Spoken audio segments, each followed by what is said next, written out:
Liewe vriende, dit is so 'n wonderlike voorreg om u elkeen te kan groet in die wonderlike naam van ons Here en ons Meester. Dit is 'n wonderlike voorreg om met u te kan deel, ook weer eens uit die woord van die Here. En ons dank die Here vir so 'n kosbare geleentheid wat hy vir ons gee, en dat die Here, my gebed is dat die Here sommer ook net vir u seën soos wat u ingeskakel is, en dat daar iets uit hierdie boodskap vandag sal wees wat vir u tot bemoediging en tot seën sal wees, ook vir die res van u lewe. So baie dankie vir die geleentheid om saam met u te kan kuier. Kom ons sluit die oë en dan bid ons saam.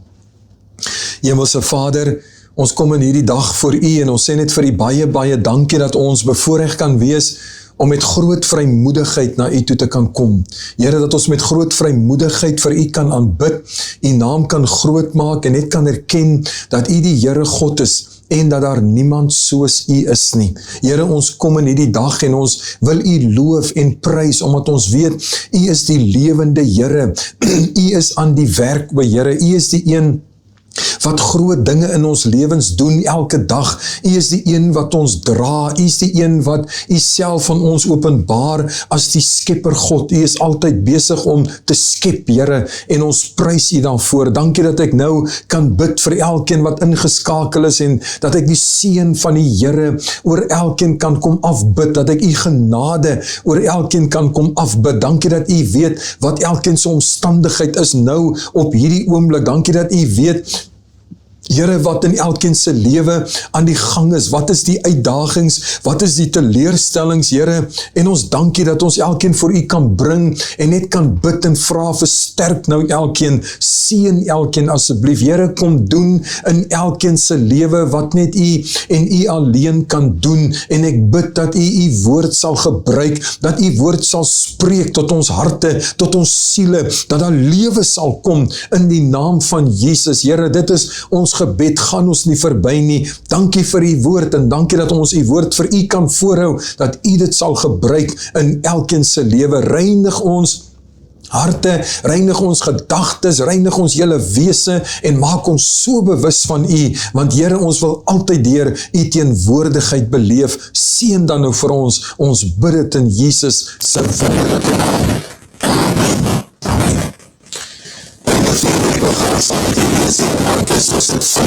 Markus 5, ek lees vir u vers 1 tot 20, dit is die verhaal van die besetene van Gadara.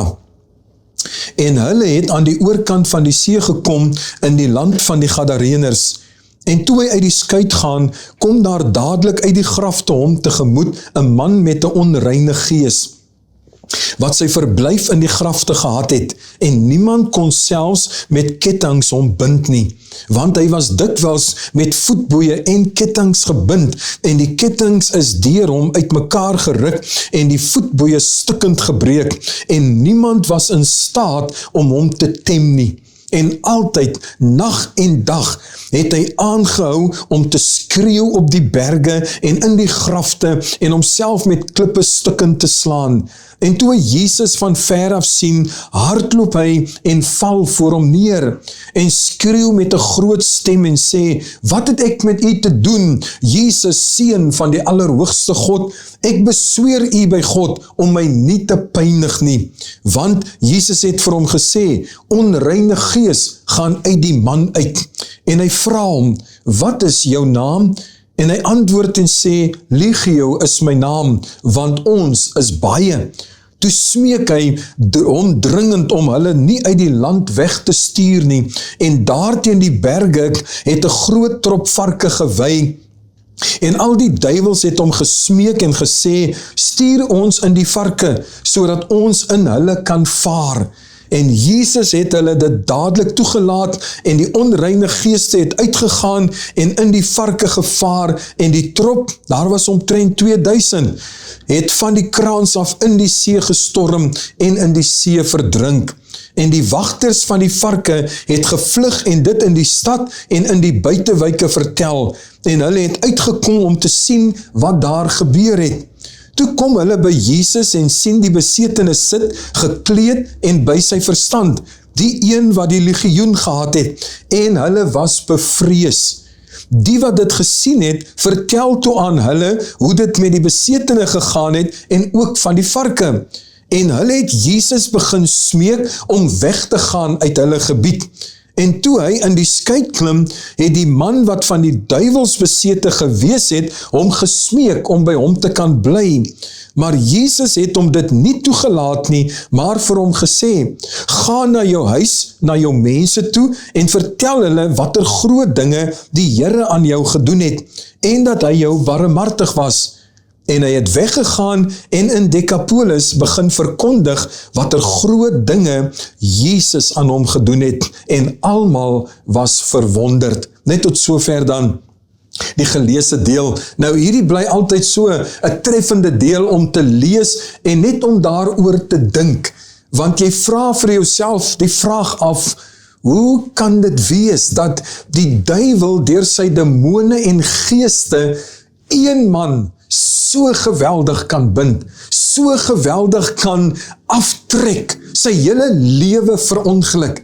'n man wat uit sy huis uit moes beweeg uit, omdat hy nie meer soos 'n normale mens in sy huis saam met sy familie kon wees en in die gemeenskap kon wees nie, dat hy soos in ons terme sou sê, soos 'n mal mens daar tussen die grafte gebly het, en daar het hy vir sy familie 'n verleentheid gewees, want 'n mens kan vir jou indink, jy weet, elke môre het die mense gepraat, en dan het hulle gesê, daai ou mal ding het weer vannacht so geraas, en sy ouers moes dit hoor, sy familie moes dit gehoor het, en die feit is, daar was niks wat hulle daaraan kon doen nie, want dit is die gedagte wat hier uitkom, en dit is dat die woord sê vir ons, niemand kon hom tem nie. Niemand kon hom bind nie. Almal het probeer, en ons sou kon sê, die polisie van daardie stad het al probeer, want ons praat hier van boeie, wat hulle gebruik het om hom te probeer bind. Hulle het kettinge probeer om vir hom te bind, maar hy was so sterk, want daar was soveel demone in hom gewees, dat hulle hierdie kettinge en hierdie boeie doodeenvoudig gebreek het, en dan het hulle maar weer daar, tussen die grafte het hy gegaan, en hy daar lawaai gaan maak. So, die hele gedagte hier, liewe vriende, en wil ek amper sê, dit was die fout gewees, hoe die mense hom wou hanteer het, en dit was, almal het probeer om die geeste, die demone wat in hom was, om dit te bind, om dit onder beheer te probeer bring, om dit te tem, dat hy daarom nie so erg moet wees nie, dat hulle hom dalk ergens in 'n sel ten minste kan toesluit en so aan, maar hulle kon dit nie reg kry nie, want hy was sterker as dit gewees. En nou kom Jesus op die toneel. En is interessant dat Jesus, dit is wat hier staan, dat toe Jesus daar kom, eerstens het hy na Jesus toe aangehardloop gekom, die duiwels het hom uitgedryf na Jesus toe, maar is asof hulle, mens kon amper sê, vir Jesus wou aanval, vir Jesus wou bang maak, maar die Bybel sê, Jesus het doodeenvoudig hierdie geeste beveel om uit hom uit te gaan, en toe hy dit beveel het hulle vir hom gesê, moet ons asseblief tog net nie pynig nie. Moet ons net nie pynig nie. So hulle het onmiddellik besef, dat hulle hier te doen het met iemand groter as hulle, iemand sterker as hulle, iemand wat nie vir hulle vrees nie, en hulle het erken dat hy is die seun van die lewende God. Dis dit nie treffend nie, dis altyd vir my treffend, hoe dat die duiwels erken dat Jesus die seun van God is, en dat die mense sukkel om dit te kan erken. Dat 'n mens maar kan preek, dat 'n mens maar kan praat met mense, dat mens maar kan bid vir mense, maar hulle sukkel om hulle vertroue in Jesus te kan stel, maar die duiwels is die eerstes om te erken dat Jesus is die seun van God, dat hy is die almagtige, dat hy die mag om hulle te kan uitdryf, hy die mag om hulle te kan verdryf, en daarom dat hulle hom smeek eintlik, en sê asseblief, stuur ons daar in die varke in. Wat vir my ook nog so interessant sommer net hier was, is dat hulle smeek hom, moet ons nie uit hierdie gebied verwyder nie. So, dis amper asof hulle wil sê, ons wil kyk wie anders is daar, by wie ons 'n blyplek kan kry. En ons weet, Jesus het self gesê, dat wanneer duiwels uit mense gedryf word, dan beweeg hulle rond oor waterlose plekke, en dan kom hulle terug. Hulle kom terug na die persoon toe uit wie hulle gedryf was om te kyk of die plek wat hulle gevul het, gevul is met iets beters. En die Bybel sê dat as hulle gevind het dat die plek nie gevul was met iets beters nie, het hulle teruggekom en nog slegter geeste saam hulle gebring. Is dit nie interessant, die liewe vriende, dat ons het besef in wat se stryd ons gewikkel is en hoe ewig die stryd van die duiwel is om beheer oor mense se lewens te kry. En dan as Jesus op die toneel kom, dan ontdek ons eintlik die geheim. Terwyl almal probeer het om hierdie man te bind, om hom te onderdruk, om hom te tem, sê Jesus, nee, laat hom vry wees. Dit wat julle probeer tem, dit wat julle probeer boei, is onnodig. Stel hierdie man vry, laat dit wat hom so buite beheer is, laat dit uit hom uitgaan, en dan sal hy 'n ander mens wees. En dit is hierdie gedagte wat my getref het, liewe vriende, dat terwyl almal hom probeer tem het, probeer bind het, het Jesus aan die ander kant gesê, maak hom vry. Maak hierdie bande vry, moenie probeer onderdruk nie, moenie probeer boei nie, nie inteendeel, laat hy so vry as moontlik kan wees. En daarom het Jesus hierdie bose geeste uit hierdie man uitgedryf. Hy het nie probeer bind nie, hy het nie die geeste probeer bind nie, nee, hy het hulle vrygelaat. Gaan daar in die trop varke in, as julle dan wil, en toe hulle uit hom uit is, toe vind hulle 'n nuwe man. En dit is altyd vir my wonderlik om te sien hoe eenvoudig Jesus dit laat lyk. Dat as hy hierdie geeste, demone uit hierdie man uitdryf, dan is hierdie man onmiddellik by sy volle verstand, en as hy by sy volle verstand is, dan trek hulle vir hom klere aan, en hy sit daar stil, rustig by Jesus se voete. So die vraag wat ek vandag vir u wil vra, om oor aan te dink, is doodeenvoudig, wat is daar waarvan u vrygemaak moet word? Wat is daar wat eintlik vir u bind? En almal probeer, of u self probeer, om dit te tem. Ons probeer om te sê, dat dit daarom net nie soveel skade in my lewe sal aanrig nie. Wat is daar wat ons eintlik moet laat gaan, maar wat ons aan vashou, wat ons probeer bind, en Jesus sê vandag vir u, laat dit gaan. Daar is mos 'n koortjie wat sê, let go, and let God have his wonderful way. Laat die Here sy gang gaan in jou lewe, laat hy jou vry maak van alles dit wat jou wil bind, van alles dit wat jou wil beroof om werklik te kan lewe vir jouself en vir die Here. Wat is daar in u en in my lewe vandag wat vir ons bind? Jesus spesialiseer daarin om vry te maak, om los te maak. As ek dink sommer net aan Lazarus. Lazarus is dood. Jesus gaan dan na die graf en hy roep vir Lazarus uit die graf uit op, en hier kom Lazarus uitgestap en hy is gebind met al die doodsdoeke, en dan sê Jesus vir die mense, maak hom los. Maak hom los, sodat hy Lazarus kan wees. Moenie vir hom oppiep nie, moenie vir hom koester nie, want jy sien, ek kan my maar indink, menslik gesproke, jou broer is dood, en hier lewe hy skielik, en 'n mens sal kan sê, ons gaan jou nie weer so maklik laat gaan nie, ons gaan nie weer maklik toelaat dat jy siektes optel nie, want onthou, Lazarus was siek, en hy is dood aan die siekte wat hy aangelei het, so mens kan so maklik nou oorbeskermend raak en sê, nou moet ons pas op, hy moet tog die kieme optel nie, hy moet tog nie virusse optel in ons terme van vandag nie, ons moet hom nou veilig bewaar. Nee, Jesus sê, maak hom los. Maak hom los, sodat hy 'n getuienis kan wees. Maak hom los, sodat die mense kan sien wat die Here in staat is om te doen. En ons weet dat die Bybel sê, dat die mense het letterlik gestroom na Lazarus hulle se huis toe, Martha en Maria, om te kom kyk, hoe lyk die man? Hoe gaan dit met hom? Die man wat Jesus uit die dood uit opgewek het. Maak hom los.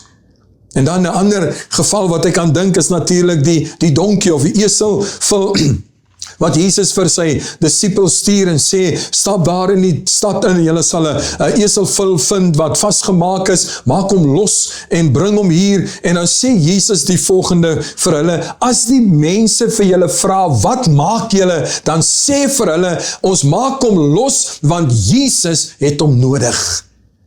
Ek sien nie my vriende, vir iemand om 'n eselvul te kan hê, wat spekvet is en die hare van blink, en maar hy staan net daar, heeltyd vasgemaak, hy beteken niks. Hy het nie veel waarde in homself dan op daai oomblik nie, maar dis die oomblik wat hy 'n vrag kan dra, of 'n vrag kan trek, dan het hy waarde. En Jesus sê, gaan, haal hom, maak hom los, en hoor wat sê Jesus, niemand het al ooit op hom gery nie. Met ander woorde, hy was tot nou toe nog van geen waarde gewees nie. Hy was net 'n spogesel gewees, wat altyd maar daar gestaan het, en versorg was, maar het geen waarde vir die lewe toegevoeg nie. Maar ek gaan hom nou gebruik, ek gaan hom die belangrikste esel op aarde maak. Geen ander esel of donkie sal ooit kan sê, Jesus, die seun van die lewende God, het al op my gery nie. Maak hom los. Vriende, die Here wil vandag vir my en vir u vra, waarvan moet jy losgemaak word? Want u sien so dikwels, bind ons onsself deur gewoontes, deur dinge waarvoor ons lief raak in die lewe. So dikwels beperk ons onsself, dat ons nie kan lewe soos wat die Here wil hê ons moet lewe nie, want daar is so baie dinge in die lewe wat vir ons so kosbaar raak, dat ons bind onsself daaraan, en dan word dit vir ons 'n meelsteen, dit word vir ons 'n las, ons voete is dan geboei, ons hande is geboei, ons siele is geboei, dat ons nie kan lewe vir die Here nie, en die Here wil vandag vir u en vir my sê, jy moet loskom, ek wil jou losmaak, ek wil daai demone uit jou uitdryf, ek wil daai dinge wat so kosbaar vir jou geword het, maar wat 'n binding geword het, ek wil dit uit jou lewe uitdryf. Sal jy die Here toelaat? Ek dink aan Samson. Jy weet, Samson, hy speel met sy lewe. Delila vra vir hom, waar lê jou kragte in? En dan begin hy deur te sê, as hulle my met toue bind, en dan kom hy nader na sy hare toe, as hulle my vlegsels vassteek, en dan gaan Delila so aan, sy hou aan, sy kla op hom, hoe kan jy sê dat jy my lief het, maar jy sê nie vir my die waarheid nie, en dan sê die Bybel, en hy het moeg geraak vir haar geklaarry op sy kop, want toe gee hom maar vir die waarheid, en hy sê vir haar, my hare was nog nooit gesny nie, as hulle my hare sny, dan kan ek nie, dan sal ek maar net soos 'n normale mens wees. En dan sien ons hoe dat Delila hom aan die slaap maak, en hulle sny sy hare af, en dan roep sy soos die 3 vorige kere, Samson, die Filistyne is op jou, en hoor wat sê Samson by homself, hy staan op en hy sê vir homself, ek sal uitgaan net soos al die ander kere, maar hierdie keer is hy gebind, en hy word so gebind, liewe vriende, omdat hy toegelaat het, dat die duiwel met sy kop smokkel, omdat hy toegelaat het, om dit wat God vir hom gesê het, jy mag nie, jy moet wegbly van dit af, omdat hy daarmee gespeel het. En dit wat vir hom 'n speelietjie was, het hom nou gebind, en dit het uiteindelik vir hom sy lewe gekos. So baie mense speel met sonde, so baie mense speel met die duiwel, hulle speel met die verkeerde dinge, want hulle dink, ag, ek is mos in beheer, ek kan mos maak met my lewe wat ek wil. Ons vind dit mos maar by ons kinders en jong mense, dat as jy met hulle praat oor dinge wat nie reg is nie, wat hulle moet versigtig voor wees, dan het hulle hierdie houding baie keer, dis my lewe, ek sal daarmee maak wat ek wil.